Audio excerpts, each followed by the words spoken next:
Okay, now we are trying to do something called as factorial of a number. Correct, factorial of a number. What is exactly a factorial? It means 3 factorial. Means 1 into 2 into 3, 6. Suppose I give you 5 factorial, means 1 into 2 into 3 into 4 into 5. So that is 120. What did we understand? Factorial means from 1 till 3, from 1 till 5. Means whatever number is given, you have to start from 1 and go to that number and multiply it by and multiply them. In our summation question, if you remember from 20 to 40, what we're doing, we're going to 20 to 50 and adding all the numbers. This time you have to multiply all the numbers. Suppose you have 6 factorial, means 1 into 2 into 3 into 4 into 5 into 6.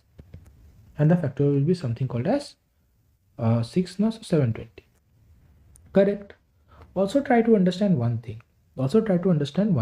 What? Factorial of negative is not possible. Why? Because if you try to have a factorial for -3, you need to start from your -3. Actually, what happens in factorial is, suppose I have given you the factorial of 3, it will actually start from 3 and then it will keep on decreasing and go to 1. Okay, this is the logic. Now if you try to decrease this guy, this will never go to 1. This will never go to 1 because negative and minus negative will give, you will keep getting negative. Again you will keep getting negative. Again you will keep getting negative. So what did we understand? Factorial of a negative number is not possible. So I have to check first if a number is negative or positive, right? And what is the factorial of 0? The factorial of 0 is 1. So we'll have to check this also, right?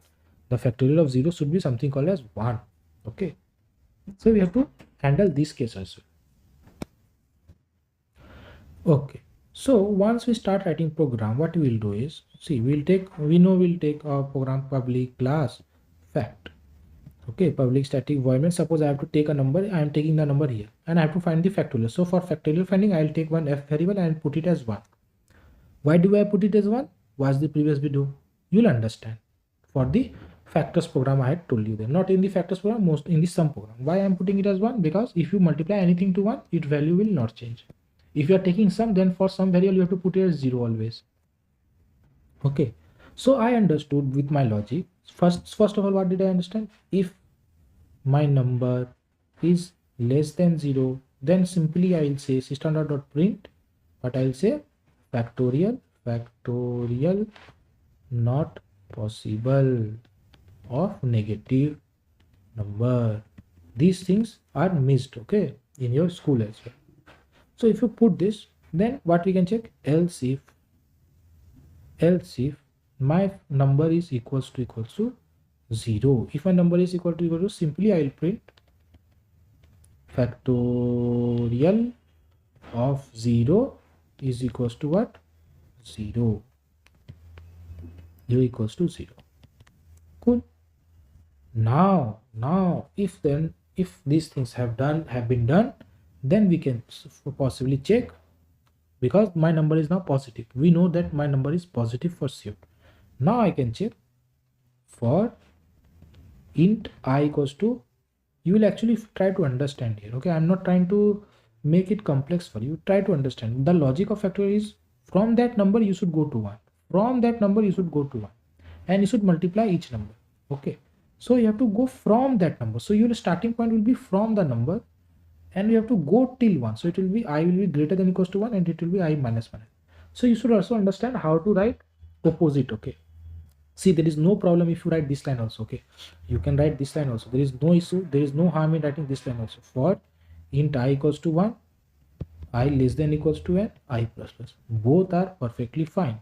Okay, but I am just trying to make you build that thinking. Suppose I am trying to find the factorial of 5.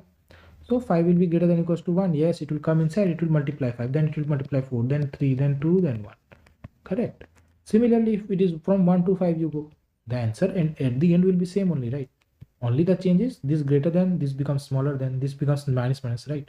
You can use anything, but inside this what you have to do is, you have to do fact equals to f into I. Each number that is coming inside, you have to just multiply. Each number that is coming inside, you have to multiply. So first 5 will come, 5 will get multiplied. Then 4 will come, 4 will get multiplied. Then 3 will come, 3 will get multiplied. 2 will come, 2 will get multiplied. And finally, your factorial of 120 will be sorted, right? So once this for loop runs, your factorial is sorted, and then you can print standard.println factorial equals to plus f. Okay, so this is how you can solve a factorial program, perfect solution for factorial program. But in college, they will expect you to do it with recursion, because we all know if you exceed this from 12 or 13 also, if you go, if the n becomes, then your program starts lagging. Okay, and then after that what will happen? It will not execute also. Okay, because the cost and resource gets very high. Cool. So what happens?